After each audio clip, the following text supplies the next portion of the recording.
Allow me to make brief comments on the two statements by the Senator from Nandi on the pending bills owed to Kenya Power by counties and the revenue streams for Kenya Power, alternative revenue streams.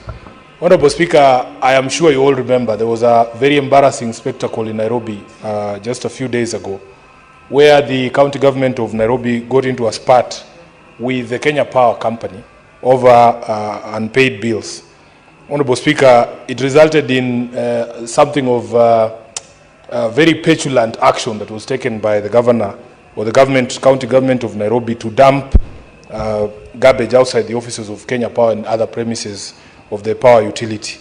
I am happy that my governor has already apologized to the people of Kenya for that unfortunate incident.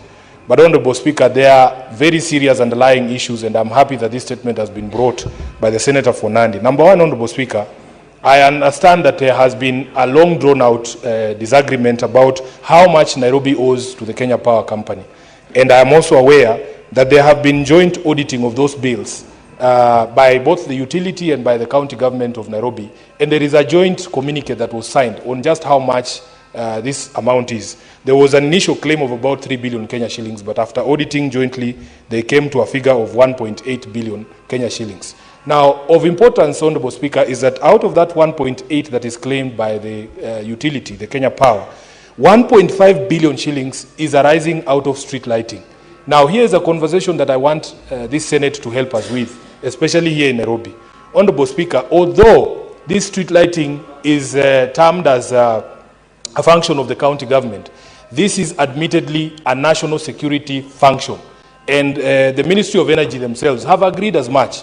I sat in a meeting with the CS for Energy, the Honorable Wandai, and he had told me that the ministry has acknowledged that this is something that the national government has to take up as a security function. And in fact, by the time of that meeting, which was about a month and a half ago, he told me that they had already written to EPRA so that this becomes a formal policy that county governments should not continue to pay street lighting bills. Honorable Speaker, the funny thing is that although Kenya Power acknowledges that the bulk of that bill is arising out of street lighting, when you have a dispute with them, they don't go and switch off the street lights, which is also a tacit admission on their part that they know that it is critical for Nairobi to continue to have those streets lit.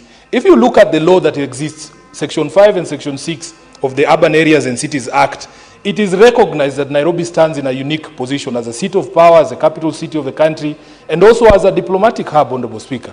And that the national government, although certain functions are county functions, must step in from time to time to be able to support the workings of the county government. So, Honorable Speaker, we want to continue to urge the Ministry of Energy to follow through with that promise and make sure that because this is a national security function, they help counties to be able to settle these bills. Finally, Honorable Speaker, because you limited our time, there is a conversation about sources of revenue, on-source revenue for counties.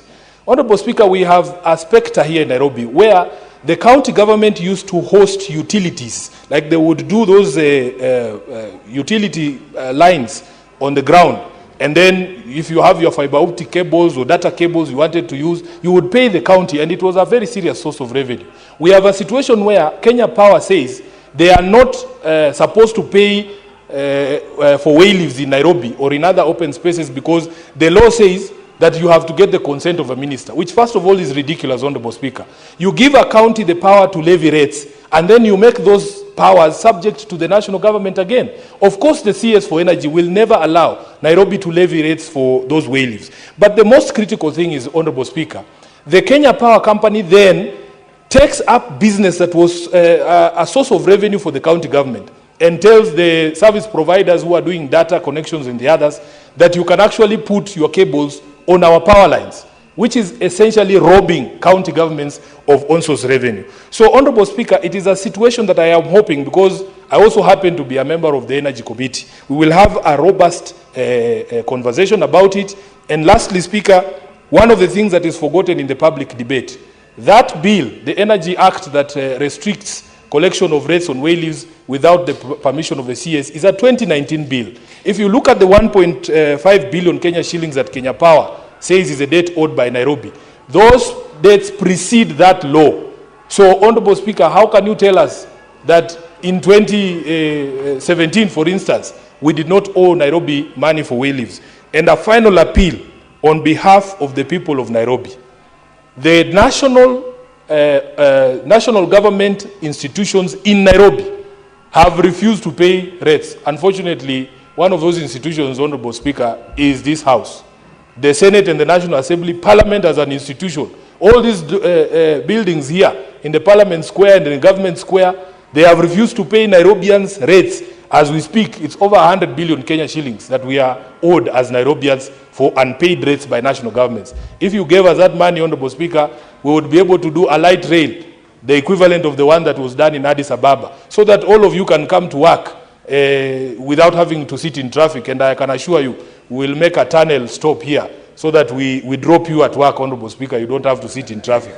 So I'm beseeching you and the entire Senate, please join Nairobi in asking the national government to pay us this money. I thank you, Honorable Speaker. The Majority Leader.